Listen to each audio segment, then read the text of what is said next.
মাগুরার শিশু ধর্ষণের ঘটনা মানবাধিকারের উপর ছুরিকাঘাত, এমন মন্তব্য করেছেন জামায়াতে ইসলামের আমির ডাক্তার শফিকুর রহমান। তিনি বলেন, সমাজ ঠিকমতো চলছে না বলেই এমন অমানবিক ঘটনা ঘটছে।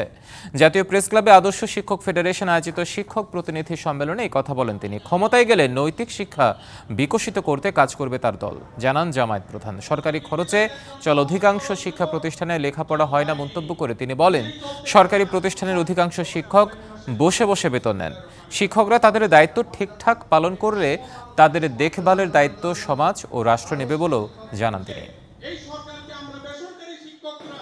মাগুরায় ৮ বছরের একটা শিশুর সাথে তার আপনজনেরা যে আচরণ করেছে, বিশ্বাসের ছুরিকাঘাত করে, এটা গোটা মানবতার প্রতি তারা ছুরিকাঘাত করেছে। এটি হচ্ছে পশুত্বের শিক্ষা। এই শিক্ষা থেকে বের করে এনে আমাদের দেশে আমরা দিতে চাই আল্লাহর দেওয়া মানবিক শিক্ষা।